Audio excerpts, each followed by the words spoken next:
Today we take for granted the motorways, A-roads and city streets, over 2,000 miles of them that form the skeleton roadmap of Britain.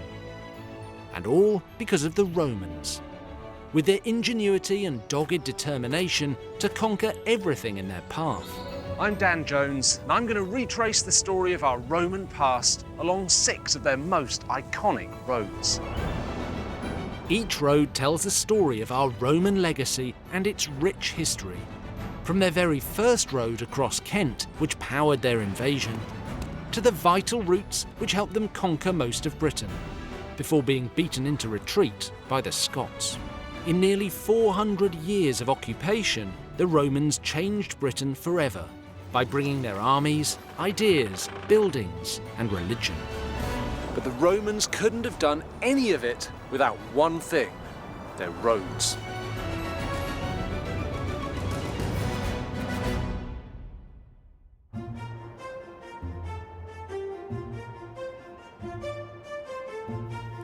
This time I'll be looking at 2 important roads which intersect in the northeast of Britain: Deer Street and Staingate. Together, they were integral to the expansion of the Roman Empire here. Deer Street runs for 226 miles. It heads north from York and loosely follows the route of the A1. When the Romans built Deer Street, their aim was to extend their territory as far as they could. This road goes to the furthest reaches of their entire empire. Deer Street runs all the way into Scotland, where it dissolves into a series of byways, but before it gets there, it crosses Staingate, a key east-west route. So when I reach that junction, I'll explore some of Staingate too, because the Romans built their great stone barrier across northern England right beside it. Hadrian's Wall is now recognised as one of the wonders of their empire. Deer Street, Staingate and Hadrian's Wall are part of a story about Roman military and colonial ambitions in Britain. Now, the Romans saw no reason that their empire should have any limits, and while some of our native tribes were happy to collaborate, in Scotland it was a different story. The history of Deer Street is one of an invading army being tested to the very limit. I'll explore how the Romans, faced with forceful resistance from the native tribes, had to rethink their whole invasion plan. Its starting point, York, was founded in 71 AD by a legion of the Imperial Roman Army, known as the 9th Spanish Legion. Their name for the city was Iberacum, which means place of the yew tree. My journey starts at a place of great significance to the Roman invasion. This is York Minster, one of the world's most magnificent medieval cathedrals. Where the Minster stands today was once the Principia, a military headquarters in the middle of a vast legionary fortress. Now, this column was found in excavations under the Minster. It's one of 16 that once held up the Principia's Great Hall. And I suppose it's ironic that a place where today people pray for peace was once filled with Roman centurions planning for war. When York was founded, the Romans had already been in Britain for 30 years. In that time, the southern tribes in our land had been mostly pacified. But the north remained a contested and rebellious region for centuries. York still bears the hallmarks of an army defending its territory from hostile tribes living nearby. This is the Multangular Tower. It once formed a corner of the fortress. Now, that top part was rebuilt in the Middle Ages, but you can still see the bottom section contains the original Roman bricks. Now, archaeologists believe it would once have stood 9 metres tall, and for local people who mostly lived in single-storey buildings made of thatch, wood and mud, that must have been quite a sight. Adam Parker of the Yorkshire Museum knows the history of the Roman civilization here and of the tower. Why is there this massive wall in the middle of town? So the Multangular Tower and the city walls that come off on the side of this is the legionary fortress at Iberacum. It was first constructed in AD 70-71 by the 9th Legion and was originally a big timber fortress. And this is designed to house 5,000 to 6,000 men of the Roman Legion whilst they're here in the north. So this is the launch pad for the rest of the invasion further north past Yorkshire. So why did the Romans need 5,000 or 6,000 men right here? geographically were between two big Iron Age tribes in the region, the Brigantes and the Parisi. The Brigantes had a client relationship with Rome, which eventually broke down in the middle of the 1st century AD, requiring greater military intervention on the part of the Romans. So you're between these two dangerous tribes. Are the walls then just to keep them out? This was a big monumental imposition in the north of Yorkshire. So it's a place to house the troops, and then they're going to move forward beyond it. It was never really designed to be a place where soldiers are fighting from the battlements down onto an invading group of people underneath them. So the walls here just to impress people? They have several functions, one of which is to impose initially the dominance of the Roman Empire in this part of Britain, but they also serve to show the power and the importance of the legion in this part of Britain. And it had some pretty illustrious visitors as well. At least 4 times the city of Iberacum was visited by Roman emperors. So the Emperor Hadrian, he's the great builder, he's on a great tour, he visits different parts of the empire, and then this is the furthest fringe in the north. In the 3rd century, Septimius Severus comes here because he's on a military campaign further north into Scotland, and Constantius Chlorus comes here to impose some more Roman dominance on the region. Why would an emperor feel the need to come all the way to the ends of the empire? Why not just sit in the middle and send your generals? It's important to be able to deal with regions that are politically unstable as quickly as possible. York was founded because of this unrest with Brigantes, and it could very easily have, the history could have been very different if there were different political uprisings against people against Rome. Having the emperor here, with leading the front of the army, bringing additional troops in as well, very much stamps that down. 10 years before York was founded, the Romans quashed a rebellion led by Boudicca, queen of the Iceni tribe, at the Battle of Watling Street. They were determined to keep hold of their precious territory in Britain. York was a strategic place from which they could control the surrounding territory and, more importantly, launch expeditions further north. And to reach those wild lands, the Romans did what they always did. They built a road. This is more or less where Deer Street begins. Now, this archway is medieval. It stands on the site of an earlier gate, the northwest gate of the Roman fort. This is where my journey begins, and I'll be following in the footsteps of many a Roman legionary. As those soldiers marched up Deer Street to expand the Roman Empire, they hoped for glory. As I journey north through Yorkshire and beyond, I want to discover why the Romans met so much resistance from the local tribes. Deer Street was built on the orders of the Roman governor of Britain, Agricola, as he set about conquering the territories north of York. 17 miles beyond the city walls, my first stop is the village of Aldborough. In Roman times, it was known as Isurium Brigantum. This was what the Romans called a civitas, essentially a local town for local people. And in this case, the people were a native tribe called the Brigantes. In the early years of the conquest, they seem to have had a sort of on-off alliance with the Romans. But by the middle of the 2nd century, that alliance had stabilised, and this town was built as a sort of Roman-style capital for the Brigantes. For the last decade, archaeologist Rose Ferraby has been uncovering the story of Isurium Brigantum. I've come to find out more about life here during the Roman occupation. So where are we standing now if this were Roman times? Well, we're on the edge of the Roman town, on the western edge. So this rather sort of submarine-looking like structure here is actually the town wall, and out where the conifer trees are, that was the defensive ditches. Okay. And it's dipping away down there. And then, if you imagine, that's the wall, that's outside, and here's inside. Our surveys have started to give us an impression of the road system and the governance, and what we've realised is that basically this is a town built fresh. So this is a sort of Roman new build town, a bit like Milton Keynes in the sort of 2nd century AD. Why would the Romans build a town for this region? Aldborough is on a point where it's on a trade route, but also it's when the Romans decide to go north. And we know that as a town, it seems to have been established properly and built in its formal layout in about 120 AD. Would the people of this region ever have seen anything like this town before? I think this town itself would be unusual for the local population. We now know that the Forum is about 3 times as big as the present church, and it's built of beautiful white limestone. It would have shone out in the landscape. So imagine coming out across the river and seeing this big town with its imposing red walls and its big forum and basilica in the centre. It's hard to imagine what Roman Aldborough would have looked like, but this artist's impression of a Roman forum gives us an idea of the kind of architecture seen throughout their empire. Aldborough was deliberately grand. It was meant to showcase the best of Roman life in an attempt to civilise the locals.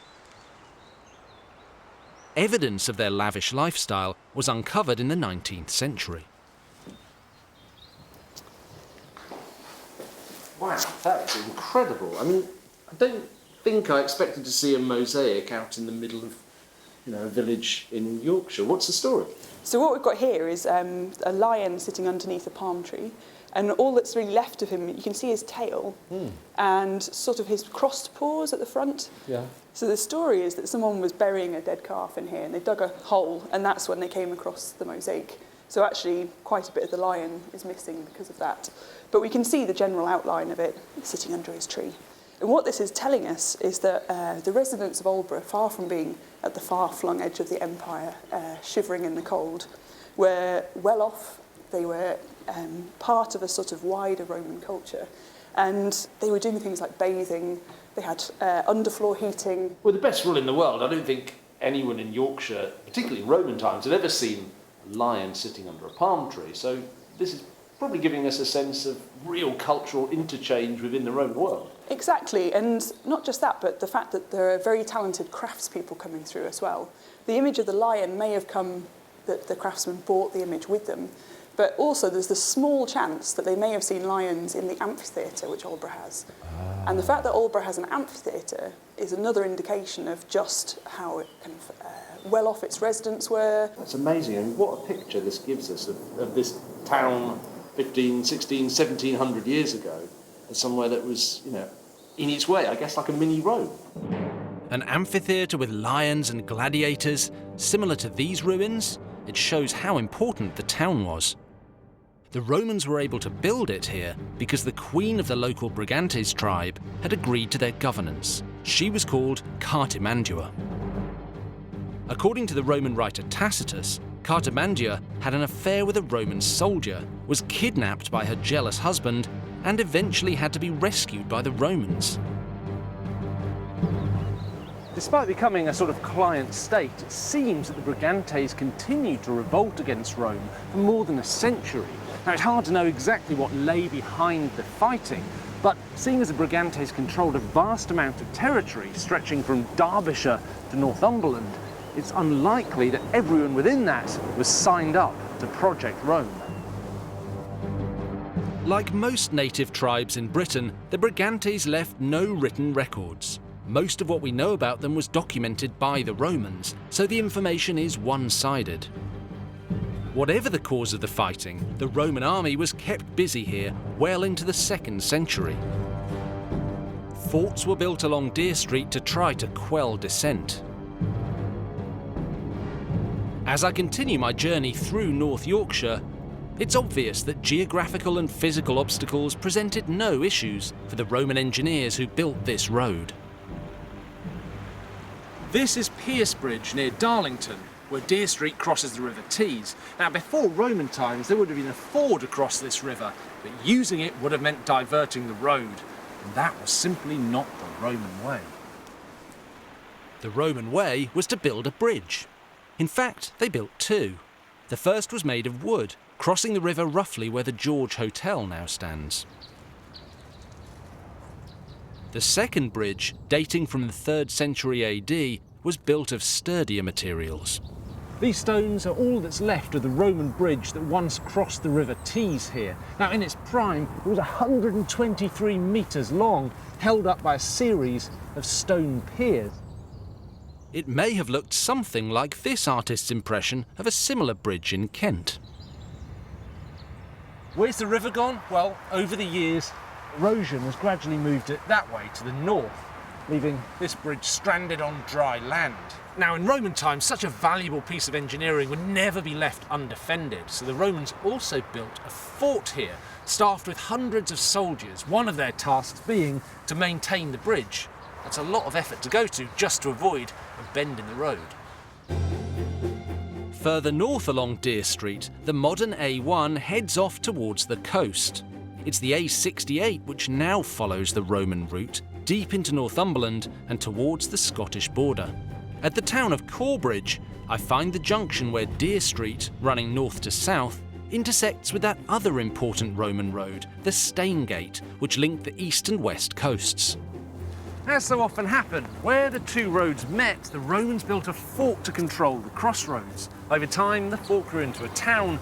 This town was a bit different, because this was a town right at the edge of the Roman world. Corbridge stands 100 miles north of my starting point in York. It's probably one of the best preserved Roman towns in the whole of Britain, and over the years some extraordinary finds have been made here. They tell us a good deal about the Roman legions who built it and their plans for defending their empire. Dr. Andrew Roberts is one of the historians who looks after the site, and he's going to give me a private tour. Andrew. Hi, nice to meet you. How you doing? I'm okay. Bit cold, Bit but cold. So here we are in Roman terms, right at the end of the civilised world. Why were the Romans here? well, they were intending to conquer all of Britain, and Corbridge was an important part in a strategic networks of forts that was intended to help that happen. So what came first, the town or the military? The military come first, and they build a series of forts in the late 1st century into the 2nd century. And then sometime, probably about after AD 160, the military don't need it in the same way as they used to, and so a town grows up where the fort used to be. And how was that town connected to Deer Street? Corbridge sits at an intersection between the major north-south road, which is Deer Street, and also the major east-west route, which we call the Staingate. What the residents did was that they created effectively a high street at the point at which these two major routeways connected. A Roman high street is pretty much like a high street is today. You're going to get the butchers and the bakers, you're also going to get artisans, you're going to probably have some pubs here. There would have been some temples here to Roman gods, and so travellers might want to stop in and worship. So even though we are right at the fringes of empire here, there's still a sort of connection with the centre of the Roman world. I know things are fused with local culture and local styles, but this feels very Roman, even though we are, right on the way to Scotland. It does, and I think part of that is because of the communication network, the road system, because you still get the same kind of material culture, the same kind of objects, the same of clothing, same kind of jewellery or pottery, and the same kind of cultural influences, such as architectural influences, travelling across the Roman world, and they even end up with a place like this, like Corbridge. Wherever you go in Roman towns across Britain, there seems to be quite a set pattern of town building. It's almost like it comes off the shelf and they build it. Is that a lack of imagination? Why not sort of vary it wherever you go? It's something of an archaeological joke, which is that the Romans did things the same everywhere, apart from all the exceptions. And we get a little bit of both at Corbridge in the fact that they do try to establish that same broad pattern where you have a kind of a high street and you have all the important buildings at the centre and different zones. But Corbridge itself is a little bit unusual because it doesn't quite become a town like any other in the Roman world. We've never, for example, discovered a forum at Corbridge, which is pretty much a standard building that you'd expect to find. There's more to Corbridge than the remains of a once booming Roman high street. In 1964, archaeologists unearthed something extraordinary here, the Corbridge Hoard. It's a remarkable set of personal effects from a soldier's life, dating back to the era when the town was still a fort. Sometime in the early 2nd century AD, a soldier, or maybe a group of soldiers, decided to pack away some of their equipment and personal effects into a box and to bury it. Any idea why? Any idea why? No, well, possibly they were posted somewhere else. So they were moving on, they couldn't carry everything that they wanted to carry, and they probably intended to come back for it someday. I'm really interested in this armour. Now, obviously, on the left-hand side, that's replica, but tell me about what this was made up of. Well, what you're looking at is the famous lorica segmentata, or the segmented armour breastplates. Now, until this was found, we didn't actually know how it worked. So we knew that they had segmented armour, we didn't really know how it was worn, how it fitted together. But because the cord was so carefully packed away, buried and preserved, archaeologists could figure out how it was worn and how it was fastened. There's a huge range of weaponry and other tools here. Just talk me through what we've got. Well, we have bundles of different spears here. We've got some tools, including pickaxe. We have a scabbard from a sword. So actually it's a pretty complex life and certainly a complex facility that you had here with an enormous amount of material needed to sustain a soldierly existence. Exactly, and a unit of soldiers was essentially almost like a travelling town, and you had to have all of the skills that you'd need for not just your military duties, but also for your life in general. So the soldiers who would have worn and used all this, would they have come from Italy, or would they be local lads, or who would they be? I think maybe from the soldiers from northern Spain, but you've also got to remember that some of them came from places like Germany and northern Europe, so the climate and is not so different. Once they were here, they probably remained here for the rest of their lives in many cases, and multiple generations of the soldiers and their families would have stayed here. By the early 2nd century, those soldiers defending Corbridge and the northern edge of the empire were stretched to the limit. In the face of the constant raids coming from Scottish tribes, the time had come for a big military intervention. I'm travelling the Roman roads of Britain, exploring 2 key routes that helped the Romans expand their empire here in the 1st and 2nd centuries AD, Deer Street and Staingate. I've travelled 100 miles north from my starting point in York through snowstorms and strong winds. In a sense, we're only in the middle of the British Isles geographically. We're sort of in the centre of Britain, but it feels like the end of the world. And it must have felt like the end of the world to people coming to this most northerly frontier of the Roman Empire. I mean, sometimes it can be perfectly nice and sunny and warm and actually quite picturesque up here, but when it's bleak in the winter, it's really bleak. I've turned off Deer Street for a moment onto Staingate, the Roman road built sometime between 77 and 85 AD to run from east to west across Britain. The reason for this detour is that I'm approaching a key landmark, one of the most famous and imposing Roman remains in their whole empire. In the year 122, the Emperor Hadrian came to Britain in person to sort out the problem of constant rebellions by the native tribes. His solution for peace was a particularly Roman one: build something and make it big. And this is Hadrian's Wall. Stretching for 74 miles, it's so impressive that it's a World Heritage Site. Unable to conquer the northern territories which form modern Scotland, Emperor Hadrian built this long barrier running from coast to coast across the narrowest part of northern Britain. It's a strange thing, really, because today this is somewhere to walk the dog, or go for a ramble, or just come and inspect a piece of our ancient national past. But once upon a time, this was a really serious piece of military engineering designed to overawe people on both sides of it. In its heyday, this wasn't just a wall, it was an awe-inspiring defence system, manned by 10,000 soldiers and measuring more than 4 metres in height. Every mile along its length, there was a gateway and small watchtower called a mile castle, with a dozen soldiers guarding it. And every 7 miles, there would have been a full-scale fort. I've come to a reconstruction of one of those forts, Vindolanda, to understand what life by the wall would have been like in Roman times. So in the 1970s, there was a replica of Hadrian's Wall built using original Roman techniques. And this is it. And actually, this is the first time I've come face to face with what Hadrian's Wall really would have looked like for someone trying to get through it, or even trying to get over it. I mean, there's just no chance. It's absolutely enormous. First of all, it's the scale of it.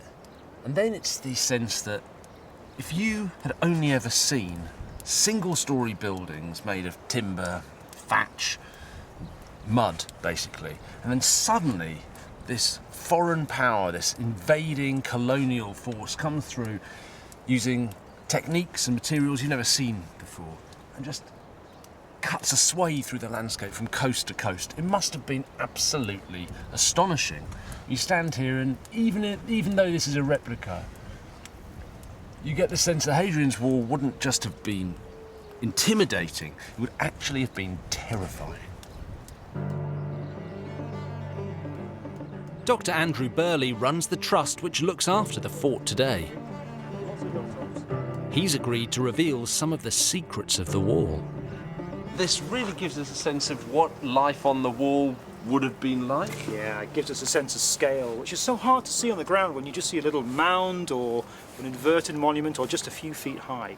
So here we've got a tower that's about 8 meters tall, and this is what we think is a sort of typical height of the towers that are between the mile castles. So we've got the curtain wall itself, the main sort of barrier, the physical barrier, and then between every mile castle, there's a little sort of fortlet or castle every mile with a gate, so you can go from one side of the wall to the other. We've recreated one of the towers here to give you an idea of scale and the sort of view you'd get from the top of the wall. So this is just really one of the smaller towers along the wall. Yeah. That's quite amazing to me because it's massive. How long did this take to build? This was built in the 1970s. This was 1974. It took about 6 months to put this up. Yeah, with volunteers, doing the bulk of the work. So when the original Hadrian's Wall was built, legions doing it rather than volunteers, how long would it have taken then? We can imagine that with their sort of whole military supply and scheme everything around about them, it would take them 3 or 4 months to put up an equivalent section to this little bit that we're standing on. And not just towers and bits of wall, they've got to do the mile castles, and there are forts behind, and the road and the infrastructure. This isn't something that just the governor of the northernmost bit of Britannia would do. This is something that's centrally planned. Every single person paying taxes in the Roman Empire, a little bit of their tax is going into this. Wow. Did people complain about the wall at the time, do we know? Well, we know that tourists visited the wall because we have some tourist memorabilia that have been found as far away as Amiens in France, where you get little cups with Hadrian's Wall forts carved along the edge of them and the little names across the top. So there's, as it is a tourist attraction today and a landscape and a monument people come to visit, the same thing happened 2,000 years ago. It was such a big thing, such an event in this landscape, that people all around the empire got to know about it. How much did it cost to build this Hadrian's Wall? Must be massively Well, expensive. in modern terms, you're talking billions. Yeah, quite simply. Maybe it just sounded good. Maybe Hadrian's just like Donald Trump of the time. I want a wall, so build me a wall, and then we'll think through the reasons for doing it afterwards. Building this colossal wall required some 30,000 men, with a support network of a further 60,000 over the best part of a decade. For its entire length, a defensive ditch ran in front of the wall. This can only have increased its overwhelming appearance in the local landscape. Where did the people who came to build the wall, to man the wall, what parts of the empire were they coming from? They come from all over the Roman Empire. So this fort here has got mixed garrisons of Dalmatian mountain soldiers, but we've got Tungrians from Belgium, Batavians from Holland, we've got Spanish cavalry, we've got bargemen from the Tigris, we've got, it's the whole Roman Empire distilled on this narrow bit of land in Britain. It must have been a bit of a shock to come from Dalmatia, that's modern Croatia, or that Adriatic coast, and come and be freezing your nether regions off up here and... Well, it would certainly help to keep you working, wouldn't it? Warm through work, absolutely. That's probably an imperial message as well. Emperor Hadrian himself came to supervise the building of this defensive structure, unprecedented in the whole empire. In the very same way you get dignitaries inspecting, big public works today, you can imagine the Roman soldiers put on a good show, and some of the most impressive sections in the middle here, no doubt he inspected. So the emperor kind of shows up, puts his high vis and his hard hat on, lads, that looks all right, and off he goes back to Rome. And as soon as he leaves, they make some of the mile castles smaller, they make the wall thinner, they think, right, we've got to get this done. Forts along the wall would have been busy multicultural settlements. Vindolanda itself was built on a boggy site, which must have been unpleasant for anyone posted here. But the Romans' loss ended up being our gain, because waterlogged soil is ideal for preserving organic items like leather and wood. Andrew has unearthed a treasure trove of Roman items that tell us a lot about the people who lived in the shadow of the wall. Well, these look rather fine. Are they found here? They're found here, yeah. This is just a selection of the over 7,000 items of leather that come from this site, of which over 5,000 are shoes. Do we know who would have worn shoes like these? Yeah, and this is we do, and we get a really good impression of the sort of population that was here through the items of footwear. Partly because we're a dimorphic species, so men and women have different shaped feet, which is really useful on average. But also the different shapes and sizes tell us of the different sort of type of population that's here. So the first two examples here are both men's boots, military boots from the 1st century. So this is just after the Staingate Road has been built, and we've got these sort of open boots here with the very fine lacework you see at the back. They look a bit too delicate to be tramping about around Hadrian's Wall. I mean, I'm not a military man, but I would want something a bit more sturdy. Well, I kind of agree with you. I mean, if it's a sort of day like today and it's a bit sort of snowy out there, I prefer this one to this one. Yeah, for sure. But you can see this has actually been cut off a little bit. I'll hand it to you. You can sort of... I can hold it? Yeah. You can sort of get a feel for the weight of it. Can I have a sniff? You can have a smell if you want. You smell a leather? I can't smell a Roman's foot. The crowning glory of the collection is a set of small slices of wood known as the Vindolanda tablets. They give us an incredible insight into everyday Roman life and turn on their heads many of our ideas about them. And so on the tablet you've got, it looks like someone's shopping list. It's very simple. Actually, you're not too far from the truth. And what this tablet actually is a thin piece of wood about the size of a modern day postcard, a couple of millimetres thick, covered in ink handwriting. Again, it's a message from 2,000 years ago. This is somebody's mail. It's a letter that's been sent to Vindolanda from a merchant in Catterick who's called Octavius, and he's writing to Candidus. He's saying, hello, and he's talking about a business deal that they've got involving a huge amount of wheat and leather goods, like the shoes we've got down here, hides. But he's got a problem. The roads that they talk about being so fabulous, the first Roman reference from Britain about those roads, he says, dum male sunt. The roads are awful. Oh. Terrible. So, you know, everything we've taught at school, is that complete rubbish? According to the Romans, it might be. They're not impressed with their own highways. Wow, so they've got, what, potholes and ruts and what have they? Too dangerous to send the wagons. Not prepared to risk the beasts pulling the wagons because of the state of the roads. These are people having to deal with the conditions on the ground 2,000 years ago to keep this base supplied on the edge of the frontier. Massive amounts of stuff have got to come up those roads. They've got to work. And for poor old Octavius writing to Candidus, they are simply not good enough. Those are the everyday things which we can't get from any other way.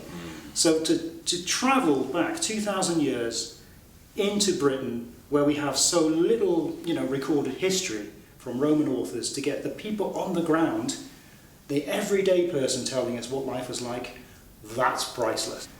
Roman roads like Deer Street were not just used for military purposes. They were also vital for postal services, keeping towns connected right up and down Britain. Some of the letters found at Vindolanda show us that the Roman army found time for social events. This is a birthday party invitation between a commanding officer's wife who's not based at Vindolanda inviting our commander's wife to her birthday party on the 11th of September. And she's finished off the letter in her own distinctive handwriting, which is the earliest female handwriting we have from Western Europe. That's astonishing.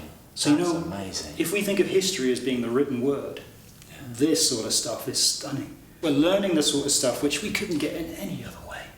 Wonder what the party was like. Well, I hope it was a cracker. The extraordinary items found at Vindolanda are testament to the thriving communities travelling along Roman roads like Deer Street and Staingate to the very edge of the empire. What's more, Hadrian's Wall wasn't just a physical barrier against the native tribes, it was also a mystical one. Soldiers carved images of phalluses into it, and while it may seem like dirty graffiti to us, they would have intended it as symbols to ward off evil, which is how they might have viewed some native tribes. I'm close to the end of my journey along Deer Street, the northernmost road in the Roman Empire, and not far from the border with Scotland. By the mid-2nd century AD, Hadrian's Wall had done its job in keeping the peace between the Romans and the native tribes in northern Britain. But Hadrian's successor, Emperor Antoninus Pius, wasn't ready to give up on the conquest of the whole of Britain. Once again, the Roman legions took to Deer Street for a long march north.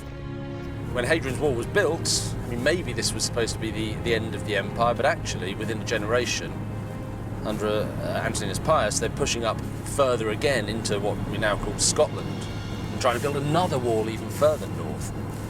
It's just this incredible military infrastructure project, centrally planned, ordered not by a local governor, but by the Roman emperor himself. And it just shows how important this part of the world was in the minds of emperors.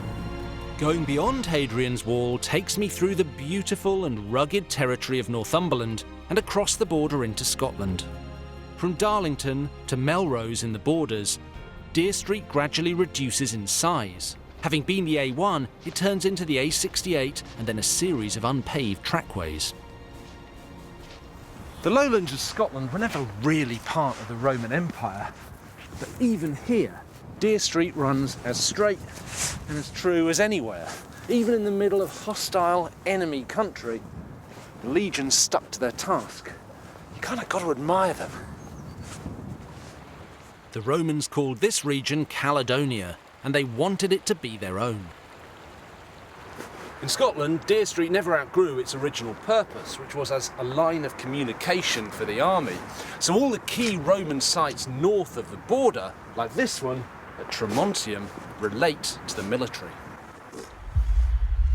After Hadrian's death in 138 AD, Antoninus Pius made a determined effort to try and conquer Caledonia. At first he was successful, and by 142 AD he started building the Antonine Wall, about 100 miles north of Hadrian's Wall. But unlike Hadrian's creation, this was a series of huge earthworks, mounds and ditches designed to slow attackers down. Antoninus Pius tried to secure this territory using a series of existing forts built by his predecessors Agricola and Hadrian, such as the fort of Tremontium, 60 miles south of Edinburgh. I've come to meet Dr. John Reed to find out more about the type of resistance the Romans faced in Caledonia. So traditionally this has been a fortified area. Yeah, I mean this was a native stronghold. Every one of the hills around here has got a hill fort on the summit. This is one of the densest areas of hill fort construction in Europe. So there are nearly 200 hill forts within a sort of 50-mile radius of this area. Now it seems to me that this was a very hard site for the Romans to hold. Even when they were here, they needed massive troop numbers just to stay here. Yeah. Why didn't they just leave it out and head back down south? Why do they keep coming back up north? I think it's to finish the job because Britain wasn't entirely conquered, so they had to draw this line of Hadrian's Wall, and as soon as you put a wall up, you get bad feeling on both sides of the wall. So every generation, every 20 years, there would be an uprising and the wall would be attacked. What was it about the tribes up here in what we call today Scotland? What were they, just harder? This was a clan-based society steeped in tribal warfare. And this would have been a landscape where people were used to warfare between tribes. It's another part of the problem, simply the fact that we are now just so far away from the centre of the Roman Empire, and even with great roads like Deer Street, cutting a swathe through the British Isles, it's just really hard to keep in touch with this part of the empire. Yeah, I mean, you're right at the end, if you like, of a supply chain. The pottery in the fields here is coming from Spain. The oyster shells that we're finding here have been brought in live in salt water from the coast. So you've got a supply chain that kind of is stuttering to an end. The line of the viaduct there is where Deer Street crosses the Tweed, and that is at the end, if you like, of a very long infrastructure. Beyond the River Tweed, Deer Street is really just a track leading through beautiful but windswept countryside towards the Firth of Forth. Even though this is the very edge of the empire, that didn't stop the Romans from transporting their military equipment here for their battles with the native tribes of Caledonia. Their weapon of choice was the ballista. A few were found buried in the well underneath Tremontium, and John has a working replica. What's interesting to me is to get something like this up to somewhere like Tremontium, what do you need? A road. Yeah, you're going to need a road, you're going to need carts, and you're going to need transport, because these are heavy. Although 2 people can lift it, you can't lift it very far. And there's going to be a wagon train of artillery for every major movement of troops. And what does it shoot? Well, this particular one shoots large wooden arrows with diamond-shaped spiky end, armour-piercing, probably about 2 feet long, roughly 2.5 feet long. Okay, what do I do? Well, you need to get the bowstring back. This is under pressure, under tension now. So you use a pulley system. Okay. And there's a ratchet mechanism that stops the bowstring going forward until the trigger's pulled. So I'm just turning this round? Literally. Just wind it. And here's a ratchet. I see. So if I stopped, it wouldn't... It doesn't go forward. Right, so we just keep going. Keep going. Okay, good. I can feel it getting tenser. Obviously, that's what we want. Yep. One more. That's probably going to take out the barbarians. Oh my God. So that's it. So trigger mechanism here releases the string, your arrow lies in the groove there, and the string just propels it forward. And someone about 250 metres down there falls over. Yeah. That's the idea? That. Yep. Should we see if it works? Yeah, go on then. I'm just pulling this. Yeah, just pulling that. Should I be nervous? I am nervous. Yeah, you should be nervous, but just let it go. Jesus Christ. I mean, that's an amazing amount of power from a bit of string, isn't it? Yeah, it certainly is. But a lot of engineering that goes into doing that. I mean, how many of these would be operating at one time? In a legion, between 20 and 30 of these right. Per legion. And rate of shooting? Well, the modern reenactors can get up to 3 or 4 bolts a minute. Right, so you've got 20 or 30 in a legion, 3 or 4 a minute. That's, my maths isn't good enough, that's a lot of arrows all coming at you. Very, very fast. Very fast. Despite having these lethal weapons, the Romans never got the upper hand over the mighty Caledonian tribes. The fighting up here was so incredibly fierce, it gave rise to a famous legend, that of the 9th Spanish Legion. Now, the 9th were a storied fighting force. They were the same legion that had founded York in AD 71. Sometime in the early 2nd century, they marched up here and never came back. Now, what happened to them is a mystery. Some people think there's just a gap in the historical record and they were actually reassigned to the continent. But others think they came here to fight and were all massacred. What we do know is that after numerous attempts to occupy Caledonia, the Roman army eventually gave up.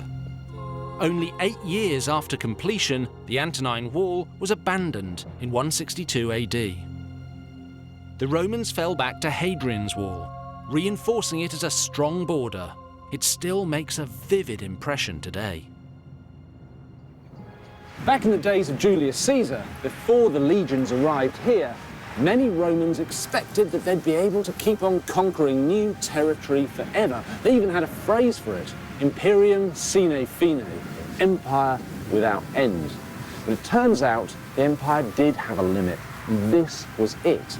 Deer Street became a road to the end of the Roman world.